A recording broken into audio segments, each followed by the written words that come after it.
Assalamualaikum warahmatullahi wabarakatuh. Alhamdulillah wassalatu wassalamu ala Rasulillah Sayyidina Muhammadin wa ala alihi wa sahbihi wa ala alihi.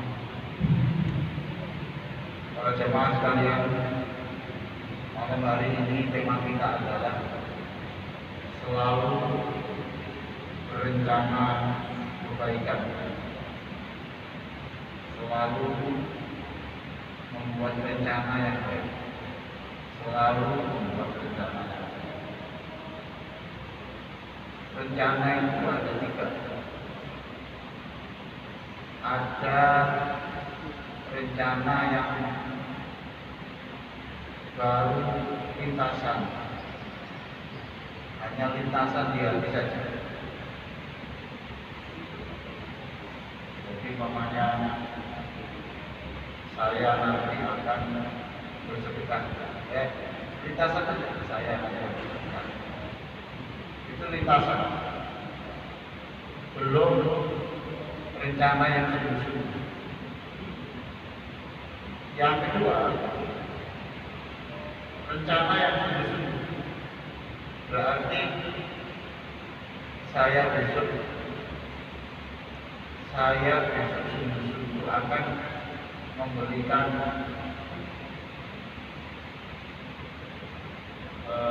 tugas kebersihan 10 bungkus nasi. Saya bersungguh-sungguh. Jadi rencana benar. Yang ketiga, itu sudah persiapan. Jadi karena semalamnya sudah rencana, saya besok akan memberikan nasi bungkus untuk orang-orang yang miskin. Besok paginya sudah keluar membawa uang untuk membeli. Nah, ini ada tiga macam. Yang pertama, karena baru lintasan, itu tidak ada konsekuensi apapun.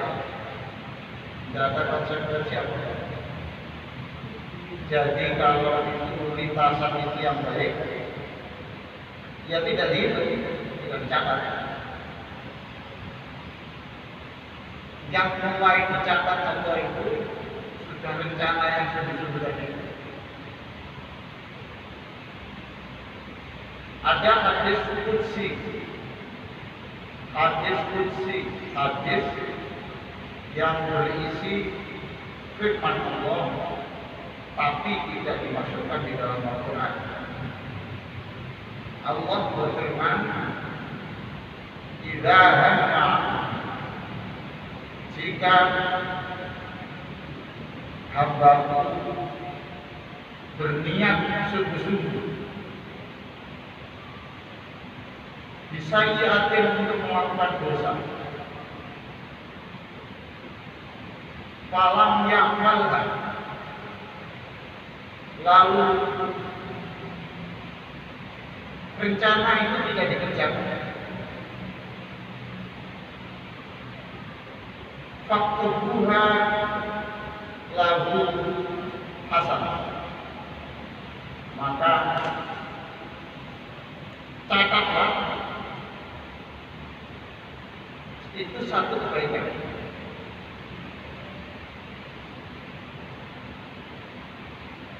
Fa in amilaha faktubuha lahu sayyi'ah. Tapi kalau dikerjakan itu, tulislah dengan satu skor dosa. Satu skor dosa. Jadi kalau ada orang berencana sungguh-sungguh, saya alhamdulillah, ada orang berencana saya besok akan membunuh orang.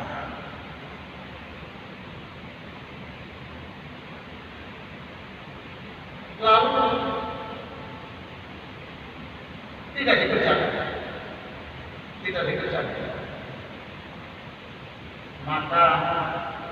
pembatalan niat yang baik itu mendapatkan satu pahala.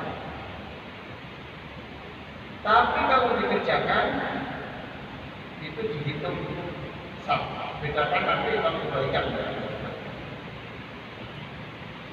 Jadi kalau ada orang berniat melakukan kejelekan, berniat sungguh-sungguh, kalau baru lintasan tidak ada apa-apa. Tidak ada apa-apa. Umpamanya tidak dikerjakan juga tidak ada apa-apa.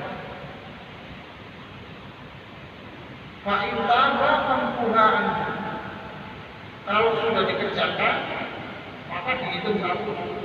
Tapi kalau sudah dikerjakan kemudian tobat, malaikat perintah yang sudah kamu catat itu hapuslah.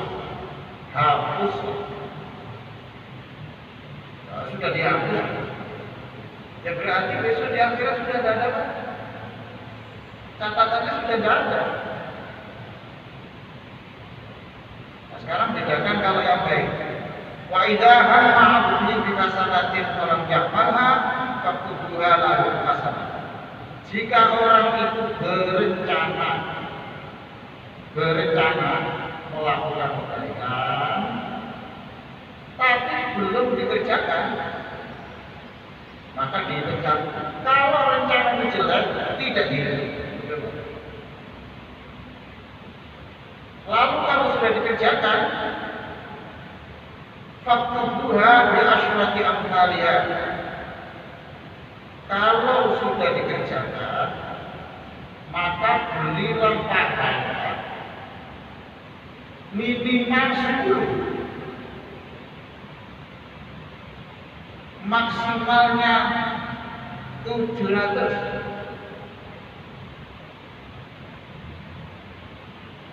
Jadi saya ulang ya. Kalau ada orang berencana, saya besok akan membaca Quran 3 juz, tapi belum niat sungguh, hanya lintasan saja, saya jadi itu karena baru lintasan. Tapi kalau saya besok sungguh-sungguh, nah ini berarti sudah rencana, bukan lintasan lagi. Saya besok sungguh-sungguh setelah subuh saya akan membaca Quran 1 juz. Nah, ini dicatat.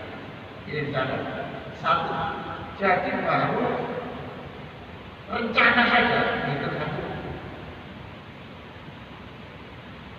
Kalau dikerjakan betul, besoknya ternyata alhamdulillah setelah salat subuh istirahat sejenak, kemudian dia membaca Quran 1 juz betul. Kata Allah, berilah skor minimal 10 sampai 700. Nah, rentannya ini gimana penentuannya? Ditentukan dengan keikhlasannya, gitu Pak. Dengan beratnya, bisa saja pada jam-jam itu sangat penting, dia bisa menghasilkan uang rupiah yang banyak oleh dia. Itu maka skornya jadi 700. Oleh karena itu, tadi saya katakan judul ceramah kita malam ini, perbanyaklah membuat rencana. Apa susahnya bapak-bapak nanti bilang gitu, bapak pulpen, beritahu istri supaya ada yang mendoakan, supaya ada yang menyaksikan. Bu, besok saya, begitu loh Pak. Saya besok akan sholat duha. Yang biasanya ada sholat duha, saya besok sholat duha. Tapi kalau kita sholat aja, saya besok sholat duha. Belum itu. Tapi kalau sudah, Bu, besok saya akan sholat duha. 2, besok saya akan transfer ke bibi saya sebanyak 200.000 rupiah. 3, saya besok akan silaturahim ke Pak D yang sekarang lagi sakit. Bapak perhatikan. Sudah dicatat, ditunjukkan istri. Ini untuk menunjukkan kesungguhan. Istrinya bilang, ya wes, saya doakan terlaksana. Bapak tidur, tidurnya itu tidurnya orang mulia, karena tidur dengan membawa perencanaan yang baik.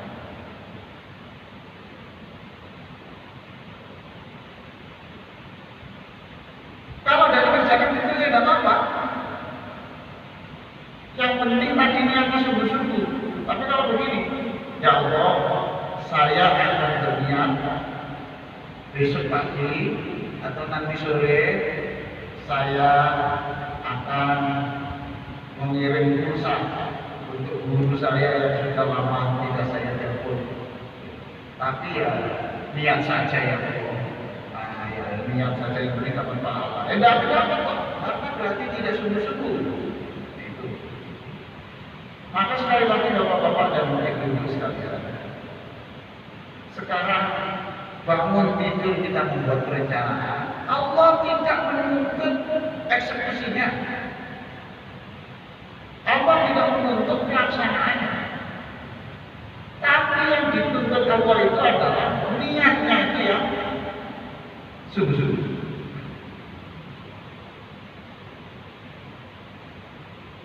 Nah, bagaimana kalau orang itu ingin melakukan kejelekan, tetapi tidak jadinya itu bukan karena kemauannya? Apakah juga dihitung pahala? Jawabannya tidak. Sebab di dalam hadis yang lain itu ada kata-kata wa inna rokaha min ajli, kecuali orang itu meninggalkan, membatalkan rencana yang tidak baik itu karena semata-mata takut saja. Kalau ada orang berencana, saya besok akan menipu orang itu, saya bikinkan sertifikat palsu, lalu besoknya tidak jadi karena jam 8 mau melakukannya, jam 7 sudah ditangkap polisi. Ini tidak mendapatkan pahala, sebab batalnya rencana yang tidak baik itu bukan karena dasar takwa pada Allah, tetapi karena ada persoalan yang lain.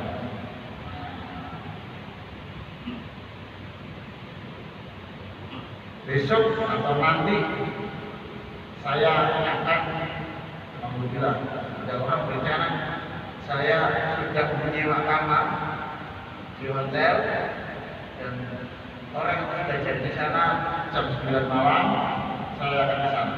Sudah, ternyata tidak jadi karena dia kecelakaan di jalan. Maka orang ini batal melakukan kejadian, tidak dapat pahala karena bukan kemauannya, tapi karena ada faktor di luar dia. Makanya itu istilahnya di dalam hadis ini wa in taraka bil ajr. Maka pada pertemuan yang beberapa bulan yang lalu saya terangkan, ada orang yang doanya dikabulkan Allah karena orang ini berdoanya berkata, ya Allah, saya pernah akan berzina, saya sudah di atasnya paha perempuan itu, dia sudah siap, saya sudah siap, tetapi saya batalkan ya Allah karena saya takut engkau. Maka doanya orang itu dikabulkan oleh Allah, dan orang seperti ini besok akan diberikan payung khusus.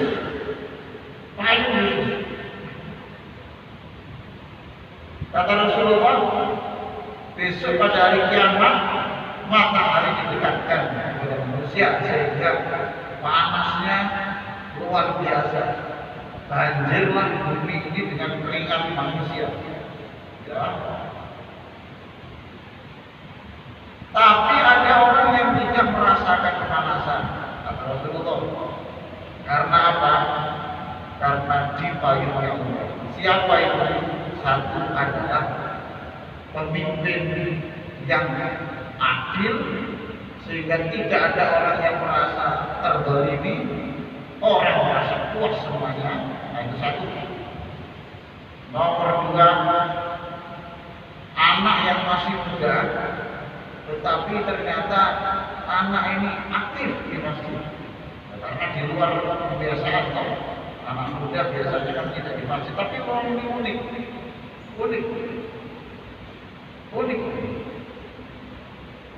Di zaman Nabi itu ada namanya Umair bin Abi Waqqas. Umair bin Abi Waqqas. Ini adiknya Sa'ad bin Abi Waqqas. Ketika perang Badar, ini umur 16 ini, umur 16. Ketika Rasulullah ngecek barisan, ada anak kecil yang nyelinap di barisan itu. Sebelumnya ditanya oleh kakaknya saat bergerak, kenapa kamu bersembunyi di sini? Iya, saya takut Nabi tahu saya dan nanti saya disuruh pulang. Umur 16 tahun. Betul. Nabi tahu, makanya dipanggil. Kamu masih kecil, kamu masih remaja, kamu pulang saja. Ya. Tapi orang ini tidak mau pulang, nangis. Karena nangis. Rasulullah juga, ya sudahlah kalau begitu. Kamu kalau masuk musuh tidak apa-apa. Ini pedang saya, kamu bawa. Diberikan, dikalungkan di lehernya. Tetapi ternyata pedangnya Rasulullah itu panjang, sehingga lebih panjang pedangnya daripada anaknya. Kalau dibiarkan dia jalan nanti mesti nyeret tanah. Oleh kakaknya, pedang itu ditalikan, agak memberikan sedikit ditali dengan tali dari kulit hewan. Ditali, kemudian dia ikut perang dan dia mati syahid. Ini anak masih muda.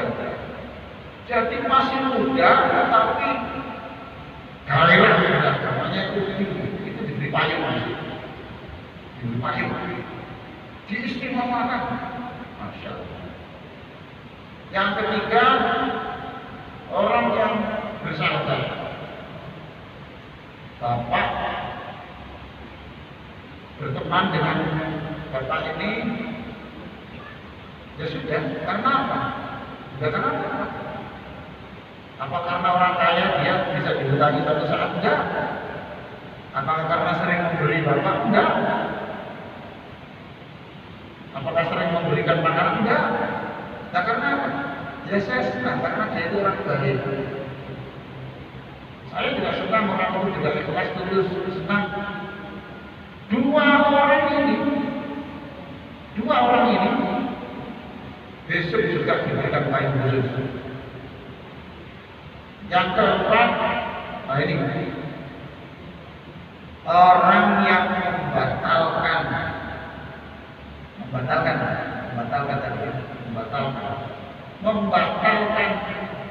perzinahan, padahal sudah ditawari oleh wanita yang berkelas.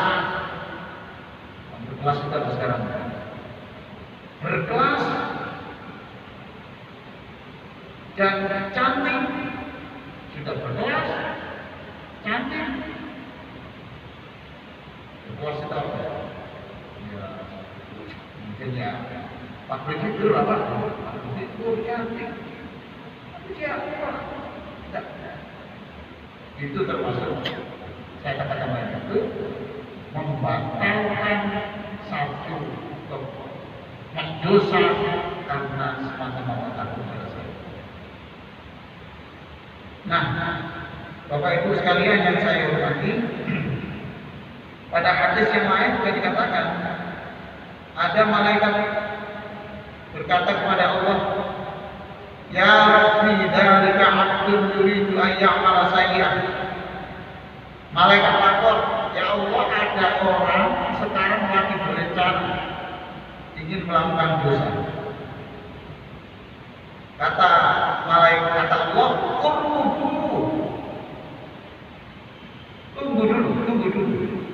Coba dipantau terus. Ya, dipantau terus.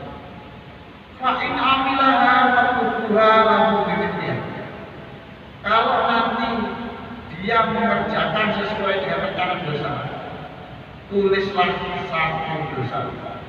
Wa in tarakaha fatubuha hasanatan. Tapi kalau dia membatalkan rencana itu, maka dia hitunglah satu pahala. Innama tarakaha min jarrahi, sesungguhnya dia meninggalkan yang dosa itu semata-mata karena Allah. Baik Bapak Ibu sekalian, saya ingin membuat ukuran yang selama ini menurut saya keliru lah, gitu ya. Definisinya takwa itu apa? Ayo, siapa yang tahu? Definisinya takwa itu apa? Siapa tahu? Tahu kan? Mengerjakan yang diperintah, menjauhi yang dilarang. Ya, betul.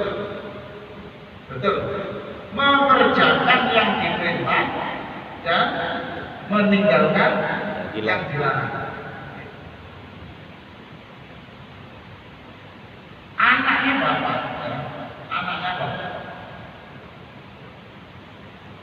ditanya, kamu membunuh orang? Tidak. Berarti anaknya bapak takwa. Betul kan? Apakah kamu mencuri milik orang? Tidak. Berarti anaknya bapak takwa.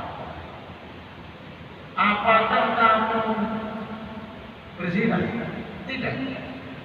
Berarti anak bapak takwa. Apakah kamu pernah menempel bunuh? Tidak. Berarti takwa. Supaya kita ini menilai anak itu ada kebanggaan. Kalau indikator yang negatif, meninggalkan negatif itu dijadikan ukuran. Kalau ukurannya itu kamu sholat sunat bukan? Tidak. Apakah kamu sholat tepat waktu? Tidak. Apakah kamu prestasi di sekolah? Tidak. Lalu kesimpulannya berarti anak bukan anak baik. Paham maksud saya? Sekarang indikatornya orang menggunakan indikator yang meninggalkan negatif tadi. Pertanyaannya, jadi artinya kita tidak kebanggaan sendiri. Alhamdulillah anak saya itu anak hebat. Apakah setiap hari ngaji satu juz? Oh bukan itu bukan. Anak saya alhamdulillah hebat. Kenapa? Satu, tidak kenal miras. Hebat anak saya. Hebat. Anak saya hebat. Apalagi pakai hebatannya? Anak saya hebat karena anak saya tidak mencuri barangnya orang. Hebat anak saya. Alhamdulillah. Apalagi pakai hebatannya? Anak saya tidak mengganggu istrinya orang. Hebat. Masya Allah. Saleh anaknya hebat. Apalagi anak saya tidak membakar masjid. Masya Allah. Hebat anak hebat. Apalagi Pak, anak saya itu tidak pernah membentak ibunya. Baik. Maka bapak kemudian merasa harganya. Tapi sekarang kalau ditanya, apakah anak bapak setiap hari membantu orang tuanya nyapu? Tidak. Jelek anak. Apakah anak bapak itu tahu sholat tepat waktu? Tidak. Itu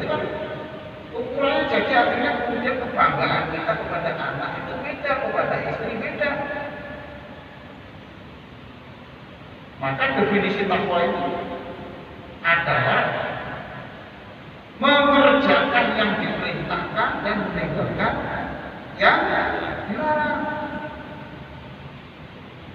Masya Allah, bapak-bapak yang baik semua masuk surga semua. Kenapa? Bapak tidak mengganggu istrinya anak, bapak tidak mencuri, bapak tidak membakar rumahnya orang. Alhamdulillah, bapak sejak tahun ini tidak pernah minum yang dilarang Allah. Bapak tidak melihat tontonan-tontonan di HP yang dilarang Allah. Masya Allah, orang mulia karena ukuran kemuliaannya itu antara lain menggunakan indikator meninggalkan yang dengan cara itu.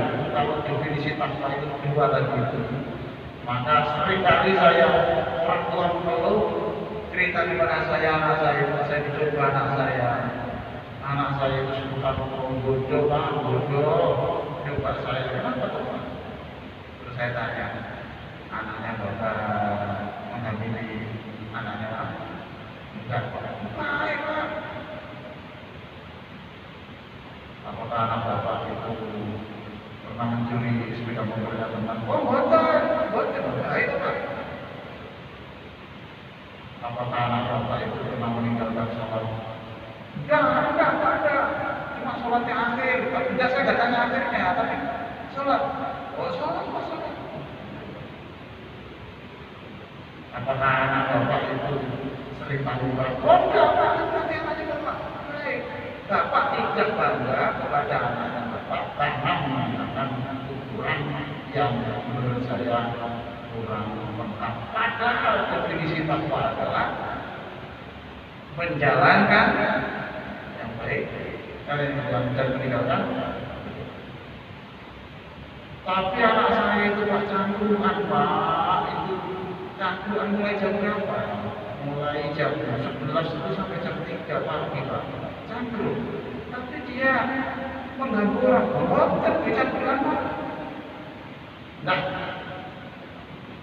kalau mobil sepeda mobil bisa enggak pak. Berarti banyak pak.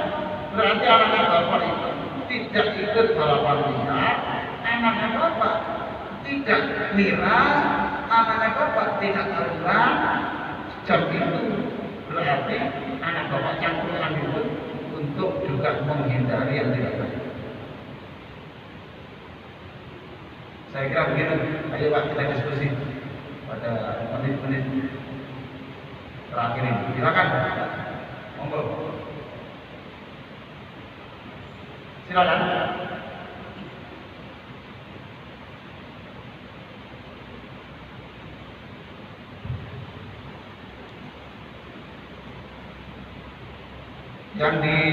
Yang mau bertanya, ya, yang di media, yang barangkali di ada, silakan.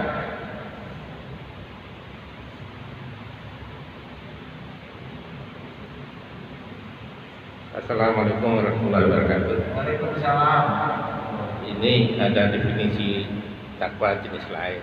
Satu saat saya sholat Jumat di Pamekasan di masjid. Apa pak?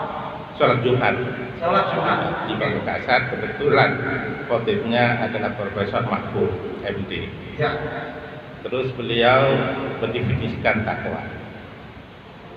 Di bawah ilustrasi begini, kalau bapak menandatangani sesuatu, jangan langsung kita ditandatangani.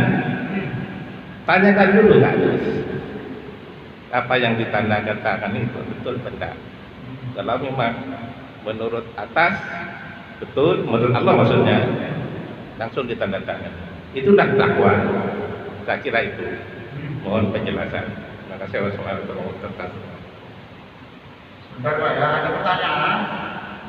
Ada khotib yang menjelaskan takwa itu adalah ketika Anda disuruh tanda tangan, Anda istiqoroh sebentar.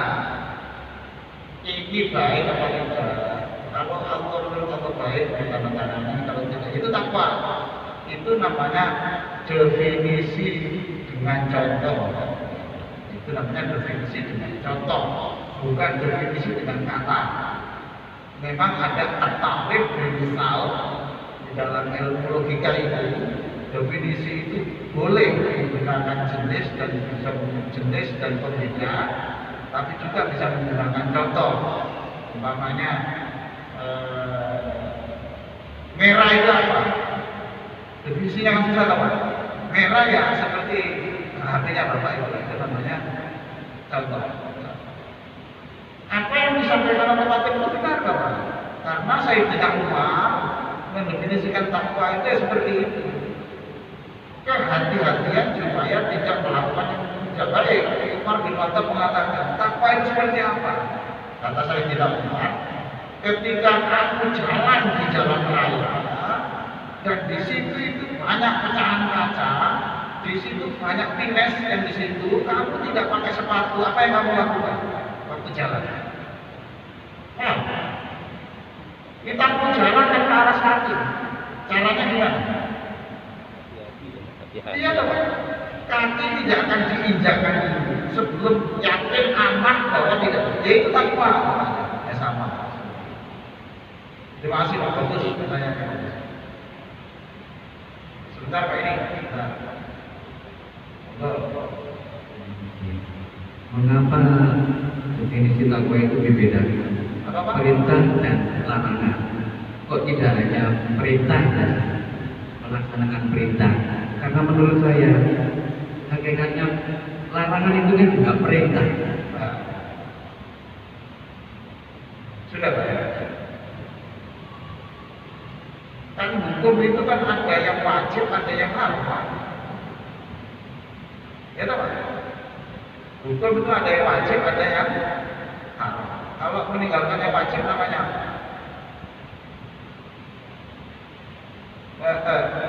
mengerjakan yang wajib namanya apa?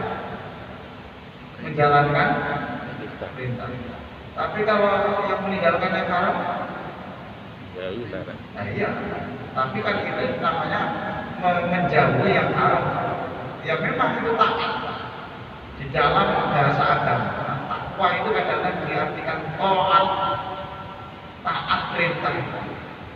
Tetapi kan dua contoh yang enak kan, karena ada larangan, tekanannya itu kalau kata perintah itu konotasinya cenderung kepada sesuatu yang wajib. Tapi kalau sesuatu yang tidak baik itu cenderung kata-kata yang lebih mantap adalah meninggalkan. Bapak benar. Sebetulnya satu. Bapak-bapak itu juga tidak ada salah. Ya, oke. Maka definisi itu ada yang itu meninggalkan. Makanya khotib-khotib itu kalau Jumat kan gitu tuh, marilah kita bertakwa kepada Allah dengan menjalankan yang diperintahkan dan juga menstinafin Allah. Oke, silakan Pak. Assalamualaikum warahmatullahi wabarakatuh. Waalaikumsalam. Saya Arif. Saya ingin bertanya, gimana sikap kita ketika kita merencanakan sesuatu, misalnya